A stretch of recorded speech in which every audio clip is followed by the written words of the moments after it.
आप देख रहे हैं मुल्क का सबसे ज़्यादा देखा जाने वाला न्यूज़ चैनल सच्चाई न्यूज़। नाज़रीन, लाड़काने मां सां ख़बर शामिल कंदा हलूं त हैंड्स इदारे लाड़काने जी टीम पारां ॻोठ धामरा पहुची उतां जे रहवासियुनि खे कोरोना खां बचाव लाइ मुख़्तलिफ़ तरीक़ा अपनाइण जी सिख्या ॾिनी। ॻोठ अंदरि मौजूद मुख़्तलिफ़ उताकनि, दुकाननि, होटलनि, स्कूलनि, मदरसनि तोड़े रांदि जे मैदान ते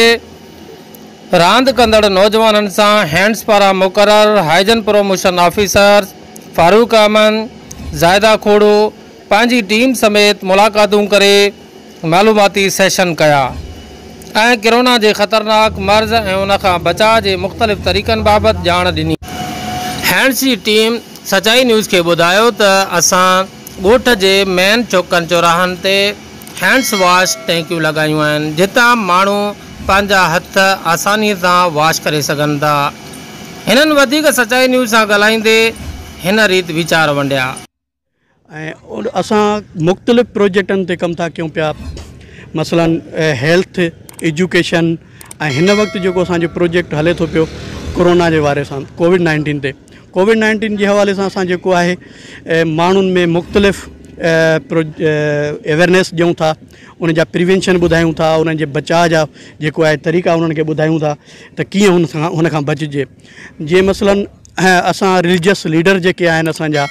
पेश इमाम आहिनि, उन्हनि खे बि असां इहा शइ अवेयरनेस वञी करे मस्जिदनि में ॾियूं था ऐं उन्हनि खे पंहिंजो जेको ॿुधायूं था त मास्क पाइणु खपे, सोशल डिस्टेंस वग़ैरह जेको आहे पाण तव्हां उन ते SOPs जे तहत उहो फॉलोअप करायो। ऐं उन खां अलावा जेको आहे स्कूलनि में वञी करे असां उन्हनि में कुझु जेके ॿार हूंदा आहिनि उन्हनि खे वञी करे SOPs जे तहत बीहारे करे थोरो सोशल डिस्टेंस जेको आहे उहो थोरो रखे करे 3 फुट जे मुफ़ासिले ते उन्हनि ॿारनि खे बीहारे करे असां जेको आहे उन्हनि खे ॿुधायूं था त जेको आहे कोरोना खां कीअं बचिजे, छा छा करणु खपे, मास्क पाइणु खपनि ऐं सोशल डिस्टेंस करणु खपे, हथ कंहिंसां न मिलाइजे, घणी भीड़ में न वञिजे, रश में न वञिजे, छो जो हीअ जेका हाणे हिन वक़्तु लहर अचे थी पई इहा ॾाढी ख़तरनाक आहे। बेसिकली पहिरियां त मां इहो ॿुधाईंदसि त हैंड्स इदारो गुज़िरियल 10 सालनि खां वठी लाड़काने ज़िले में मुख़्तलिफ़ प्रोजेक्टनि ते हिते कमु करे रहियो आहे ऐं सिहत सफ़ाई ते असां जेके सेशन्स हलायूं था उहे असांजा स्कूल सतह ते बि आहिनि, हॉस्पिटल लेवल ते बि आहिनि, कम्यूनिटी लेवल ते बि आहिनि ऐं प्लस में असां अंदरि घरनि में वञी औरतुनि सां बि इहे सेशन्स कंदा आहियूं, छो त माउ जेका आहे त उहा सॼे घर खे, सॼे संसार खे ऐं सॼे मतिलबु त सिस्टम खे हलाए रही आहे ऐं हिकिड़े ॿार जे वेझो जेका आहे अटैचमेंट जेका हूंदी आहे न उन जे माउ जी हूंदी आहे। ठीकु आहे, त अगरि माउ साफ़ु सुथरी आहे ऐं उन में इहे सुठियूं आदतूं आहिनि त मुंहिंजे ख़्याल में उहे ई साॻियूं आदतूं पंहिंजे घर में बहितर तरीक़े सां उन्हनि खे इम्प्लीमेंट कराए सघे थी ऐं पंहिंजे ॿारनि में सुठियूं आदतूं पैदा कराए सघे थी। असांजा कुझु क्रिटिकल टाइम्स हूंदा आहिनि हथनि धोइण जा, जंहिं बि घर में वेंदा आहियूं सेशन कंदा आहियूं, अदियूं त चवंदियूं आहिनि दादी असां हथ धोईंदा आहियूं। बेसिकली उहे शयूं असां उन्हनि खे ॿुधाईंदा आहियूं औरतुनि खे त बाबा जॾहिं औरत मानी पचाए थी त छा उन खां पहिरियां उहा साबुण सां त धोए थी चङे नमूने, नंढड़े ॿार खे मानी खाराए थी, उनखे थञ पियारे थी या ॿियो कोई अहिड़ो कमु करे थी, या असांजे घरनि में बुज़ुर्ग बि पोड़ा बि रहंदा आहिनि उन्हनि खे असां खाराईंदा पीआरींदा आहियूं या उन्हनि जी ज़िमेदारी बि असांजे मथां हूंदी आहे, त उन्हनि जी बि सुठी सिहत जी ज़मानत असांजे मथां हूंदी आहे। अगरि असां साफ़ु सुथरा आहियूं त असां पंहिंजे माहौल खे बि बहितर बणाए सघूं था। असांजो असल में हिन वक़्तु जेको आहे मुख़्तलिफ़ लोकेशन ते असां हैंड वॉशिंग पॉइंटूं लॻायूं आहिनि, जंहिंमें पब्लिक प्लेसिस ते उहे असां लॻायूं आहिनि, उते हैंड वॉश असां रखूं था, लिक्विड हैंड वॉश आहे उन में उहे बि रखूं था ऐं उन खां अलावा पंहिंजो जेको आहे न असां माण्हुनि खे मास्क बि ॾियूं था,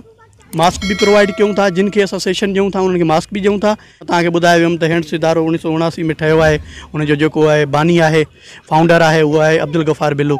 त असांजो जेको आहे डिस्ट्रिक्ट ऑफिस आहे लाड़काने में, उनजो असांजो जेको हेड आहे पंहिंजो DEM आहे, डिस्ट्रिक्ट एग्जीक्यूटिव मैनेजर, उहो आहे अतर अब्बास चन्ना ऐं असांजो जेको आहे सॼो स्टाफ आहे तक़रीबन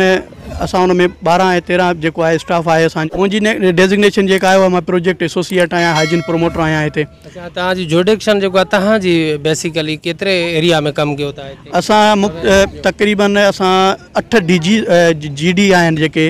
बेसिक हेल्थ यूनिट, असां उन्हनि में कमु कयूं था पिया, जंहिंमें पंहिंजो जेको आहे आरिजा आहे, ॾोकिरी आहे, पंहिंजो धामरा आहे ऐं पंहिंजो सेदू देरो आहे, आकिल आहे, नओं देरो आहे, रतो देरो आहे, असां उन जे कैचमेंट में जेके एरियाज़ में अचनि था पंहिंजो जेको आहे असांजा इलाइक़ा असां उन्हनि खे बि कवर कयूं था, उन्हनि में वञी करे उन्हनि में अवेयरनेस ॾियूं था त तव्हां जेको आहे कोरोना खां कीअं बचिजे, कहिड़ा तरीक़ा आहिनि उन्हनि खां पंहिंजो बचण जे लाइ। मास्क पायो, थोरो सोशल डिस्टेंस रखो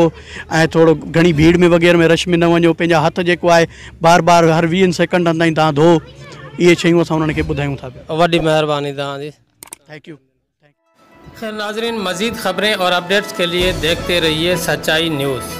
आप हमारी ख़बरें किसी भी वक्त यूट्यूब, ट्विटर और फेसबुक पेज पर सच्चाई न्यूज़, स्पेल है SACHAI स्पेस NEWS,